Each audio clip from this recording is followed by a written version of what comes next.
Raidas. At a time when a powerful and earnest movement for obtaining justice towards the so-called untouchables is going on in the country, it will doubtlessly be of interest to recall the name of one who, himself a cobbler, had preached 4 centuries ago in no uncertain words the equality of men before God. This was Saint Raidas. Namdev, Sadhana, Sena, Kabir, Raidas, Kamal, Dadu, Nabhadas, Krishnadas. There is a long list of saints who, having sprung from the lower grades of society, rose to occupy a spiritual eminence therein, and whose poems, such as have been preserved and handed down to us, contribute to the undying glory of the Hindi language and the Hindu religion. Next perhaps to Kabir, Raidas is the most venerated among these saints. There is little doubt that Raidas was a cobbler by caste. The fact of his humble origin has been frequently and almost painfully reiterated in his songs. Raidas made his living by making shoes, and as a cobbler he appears to have given both honest and efficient service to his customers. A considerable portion of his earnings was offered to sadhus and holy men, and he seems to have slowly risen in the estimation of his fellow citizens. Numerous are the anecdotes and miracles related about Raidas. One of these is that a sadhu once appeared to him and presented him with a piece of paras stone, the very touch of which is said to transmute iron into gold. The sadhu even demonstrated such a transformation. Raidas would not at first accept this gift and later asked the sadhu to slip the stone into the thatch of his cottage.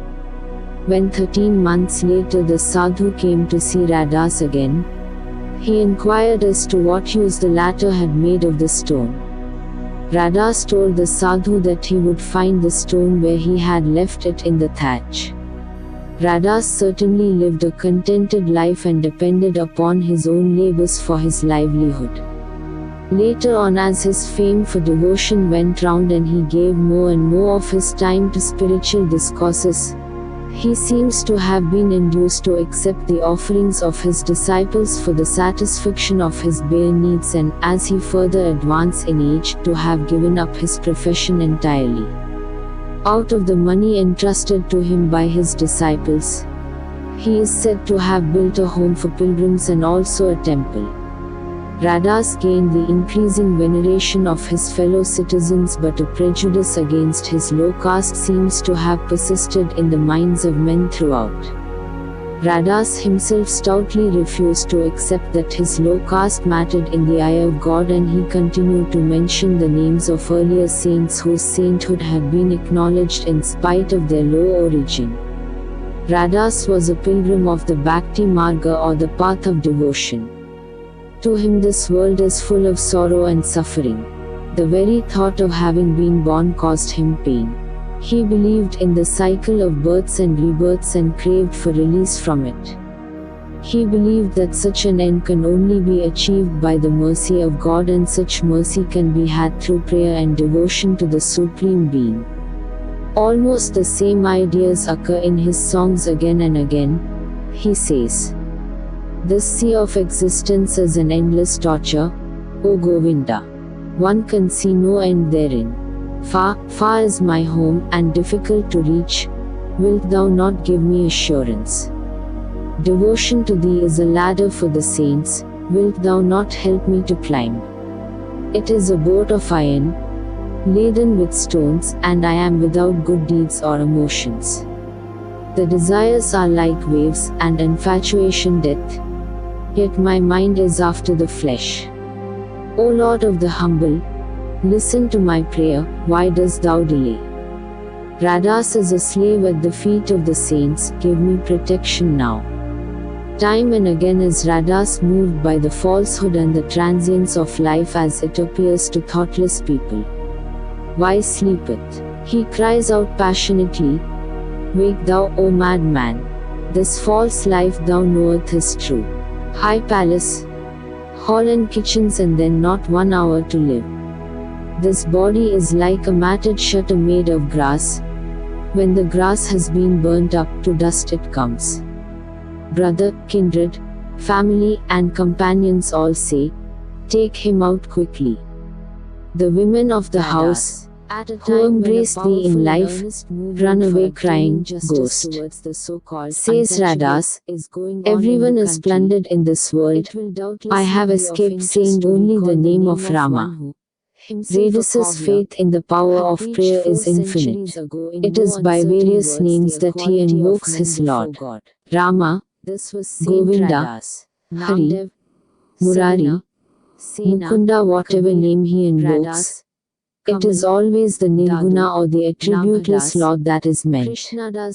He calls upon all and sundry to join with him, repeating the name of the Lord. Repeat, ye people, the name of Mukunda, of Mukunda. Without Mukunda the body wearieth. Mukunda is the giver of redemption. Mukunda is our father and mother. Living, repeat the name of Mukunda. Dying, repeat the name of Mukunda. His servant is ever in bliss. But the devotion, which Raidasa calls upon people to offer to the Lord, is not of the ceremonial kind. Of its futility he seems to be too well aware. The devotion, which he asks the people to offer, must result in the effacement of the self. Such is devotion. Listen, O brother, when devotion is attained, pride departs. What avails the dancing and the singing? What avails the performance of the penances? What avails the washing of the feet, if the essence is not recognized? What avails the shaving of the head, but the performance of pilgrimage and fasting? Master and slave, devotee and servant, these relationships avail not if the great essence is not recognized. Says Raidas, devotion to thee is a distant object. He who finds it is greatly fortunate. Abandon the pride and efface the self, for thou art like an ant and eateth the pickings. The formal offerings to the deity are of little worth unless the mind be bent in devotion. How beautiful does Raidas express himself on this point. What shall I offer thee for worship, O Rama? Fruits and flowers are rare, I find not. The milk in the cow's udder is defiled by the calf tasting, Brahmara, hath contaminated the flower, and the fish the water. The serpent entwines the sandal tree, poison and nectar are to be found side by side. In the mind is the worship, in the mind, the incense, in the mind I attend on thy natural form. I know not thy worship or oblation, says Raidas, what shall be my fate? Songs of great beauty and devotion could easily be multiplied. One more, however, should suffice. How can I forsake now the utterance of thy name? Thou art, O Lord, as the sandalwood, and I am like water. Thine odor permeates every particle of my body. O Lord, thou art like a dense forest, while I am like a peacock. I fix my gaze on thee, even as the chikora fixes its gaze on the moon. O Lord, thou art like a lamp, and I am like a wick, which burns out of its flame day and night. Thou art, O Lord, like a pearl, and I am just a thread that strings it. We mix together as gold mixes with borax.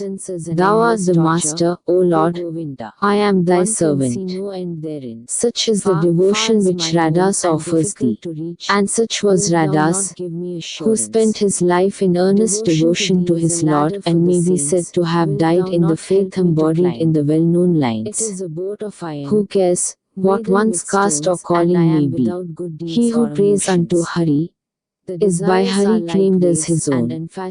By Swami Shivananda. My mind is after the flesh. O Lord of the humble, listen to my prayer, why dost thou delay? Raidas is a slave at the feet of the saints, give me protection.